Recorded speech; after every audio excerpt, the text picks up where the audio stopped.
नमस्कार। आप देख रहे हैं सुदर्शन न्यूज और मैं लावनी विनीत एक बार पुनः आप सभी का स्वागत करती हूं हमारे इस विशेष साप्ताहिक कार्यक्रम बदलता महाराष्ट्र में।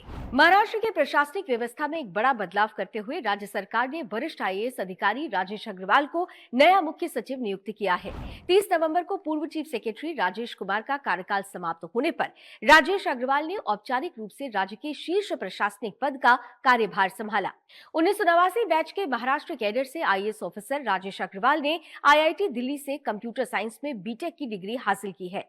अपने टेक्निकल बैकग्राउंड के कारण वे हमेशा डिजिटल गवर्नेंस, डेटा एनालिटिक्स और टेक्नोलॉजी के माध्यम से पारदर्शी प्रशासन के समर्थक रहे हैं।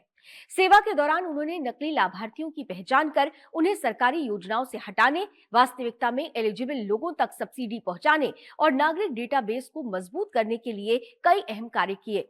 उनके मार्गदर्शन में आधार, जनधन योजना, डिजी लॉकर और जीवन प्रमाण जैसी कई महत्वपूर्ण डिजिटल पहलों को जमीन पर प्रभावी ढंग से लागू किया गया। विगत 10 वर्षों से वो लगातार सेंट्रल डेप्यूटेशन पर रहे हैं और इस दौरान उन्होंने financial services, tribal affairs, skill development, petroleum और सोशल वेलफेयर मिनिस्ट्री जैसे अहम विभागों में काम किया। महाराष्ट्र में अपने शुरुआती कार्यकाल के दौरान राजेश अग्रवाल अकोला के कलेक्टर जैसे महत्वपूर्ण पद पर रह चुके हैं।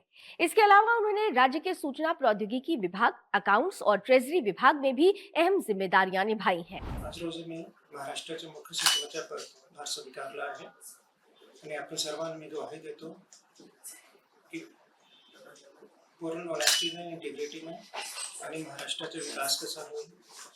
मैं 24 आवर्स विल गो ऑन। विभागीय आयुक्त डॉक्टर चंद्रकांत पुलकुंडवार ने निर्देश दिए हैं कि Pune grand challenge tour cycling प्रतियोगिता को सफल और सुरक्षित करने के लिए सड़क विकास, ट्रैफिक व्यवस्था, स्वास्थ्य सुविधाएं, प्रतियोगिता मार्ग की सुरक्षा आदि सभी व्यवस्था अत्यंत सख्ती और सावधानी से की जाए। विभागीय आयुक्त कार्यालय में आयोजित समीक्षा बैठक में बोलते हुए उन्होंने कहा कि सार्वजनिक बांधकाम विभाग, दोनों महानगर पालिकाएं, एनएचएआई, एमएसआरडीसी आदि विभाग साइकिलिंग फेडरेशन ऑफ इंडिया की मार्गदर्शक सूचनाओं के अनुसार ही काम करें। बैठक में कहा गया कि प्रतियोगिता हर वर्ष आयोजित होगी, इसलिए सड़कें टिकाऊ और उच्च गुणवत्ता वाली हों। पानी निकासी की उचित व्यवस्था की जाए, मार्गदर्शक बोर्ड और पर्यटन स्थलों के संकेतक लगाए जाएं, प्रतियोगिता में बाधा बनने वाले सभी होर्डिंग्स हटाए जाएं। प्रतियोगिता समाप्त होने तक सड़क की नियमित जांच होनी चाहिए। भटके हुए जानवरों से लेकर विद्युत तारों तक सभी सुरक्षा उपाय जरूरी है। इस बैठक में पुलिस विभाग ने बैरिकेडिंग, ट्रैफिक डायवर्जन व भीड़ नियंत्रण की जानकारी दी। स्वास्थ्य विभाग ने बाइक एम्बुलेंस, निजी अस्पतालों से सहयोग, आपातकालीन उपचार व विशेष उपचार सुविधाओं की तैयारी की जानकारी साझा की।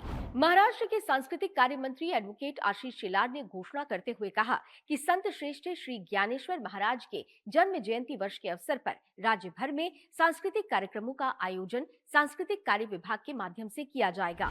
वाशी के विष्णुदास भावे नाट्य गृह में संत श्रेष्ठ श्री ज्ञानेश्वर महाराज जी की 750वीं जयंती वर्ष के उपलक्ष्य में आयोजित मोगरा फुलला कार्यक्रम के उद्घाटन समारोह में बोलते हुए मंत्री शेलार ने बताया कि संपूर्ण समाज के लिए ज्ञान के द्वार खोलने वाले संत ज्ञानोबा माउली यानी संत ज्ञानेश्वर महाराज का कार्य अब 7 समंदर पार स्टैनफोर्ड विश्वविद्यालय तक ले जाया जाएगा।